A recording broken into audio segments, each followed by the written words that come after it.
O presidente eleito Luiz Inácio Lula da Silva entra no segundo dia de participação na COP27, a Conferência da ONU sobre o Clima, realizada no Egito.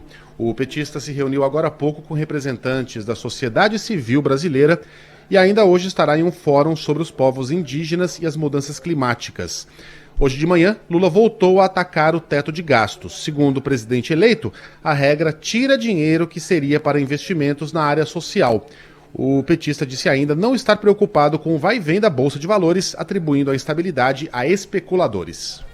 Quando você coloca uma coisa chamada teto de gastos, tudo que acontece é você tirar dinheiro da saúde, tirar dinheiro da educação, tirar dinheiro da ciência e tecnologia, tirar dinheiro da cultura, ou seja, você tenta desmontar tudo aquilo que faz parte social. E você não mexe num centavo do sistema financeiro. Você não mexe num centavo daquele juro que os banqueiros têm que receber. Ah, mas se eu falar isso, vai cair a bolsa, vai aumentar o dólar. Paciência, porque o dólar não aumenta e a bolsa não cai por conta das pessoas sérias, mas é por conta dos especuladores.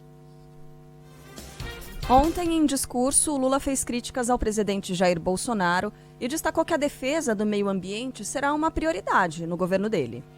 Vamos recriar e fortalecer todas as organizações de fiscalização e o sistema de monitoramento que foram desmontados nos últimos 4 anos. Vamos punir com todo rigor o responsável por qualquer atividade ilegal, seja garimpo, seja mineração, extração de madeira ou ocupação agropecuária indevida.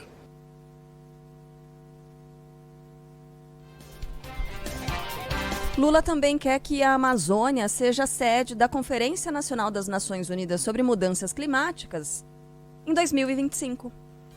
Já tem muitas cidades querendo levar a COP para lá. E eu quero aqui de público dizer que eu vou defender de forma veemente que a COP seja realizada no estado amazônico. O presidente eleito também cobrou mais empenho dos países ricos com a preservação do meio ambiente e destacou que é preciso enfrentar a crise do clima para combater a pobreza e a fome. Por isso estamos propondo uma aliança mundial pela segurança alimentar, pelo fim da fome e pela redução da desigualdade com total responsabilidade climática. O âncora do Band News FM no meio do dia e do Jornal da Band, Eduardo Oineg, considera o discurso de Lula na COP27 como institucional, mas com um ar de provocação ao governo Bolsonaro. Para o jornalista, não há mais necessidade de continuar batendo no governo perdedor, principalmente durante uma fala na cúpula do clima. Tem um quê de provocação que aos poucos eu espero que comece a diminuir. Ficar batendo, espicaçando o governo Bolsonaro. Pra quê? Já não ganhou? Toma posse, começa a governar. É um ponto. E no discurso do Lula tem um pouco disso. Aliás, não tem um pouco, não. Tem isso. Não tá certo.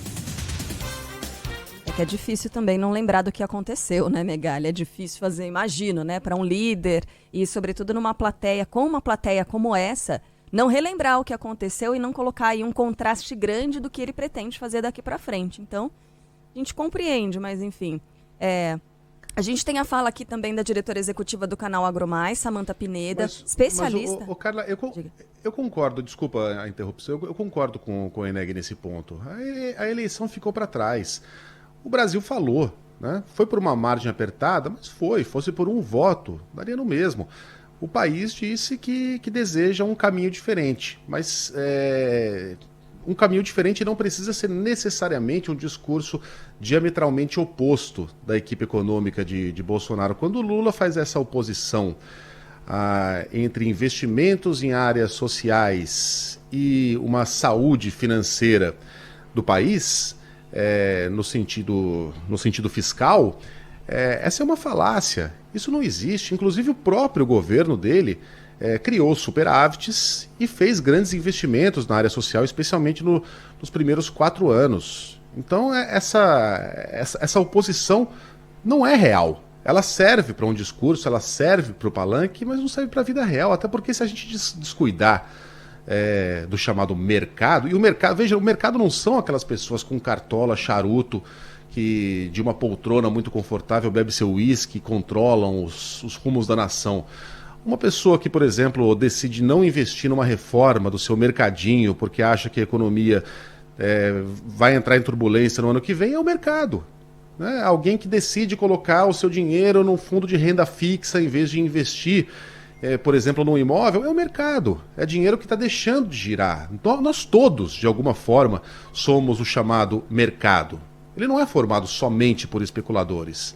Né? E é importante a gente manter uma saúde fiscal porque os gastos excessivos sem controle geram inflação, e a inflação é o pior dos mundos para o pobre, que é quem o presidente diz defender. E eu tenho certeza que ele diz isso de coração, que ele pretende mesmo defender a população mais pobre. Mas não é dessa maneira, não é com esse discurso de palanque que ele vai conseguir fazê-lo. Há uma maneira muito mais inteligente e muito mais equilibrada de levar as contas públicas e, ao mesmo tempo, fazer investimentos sociais.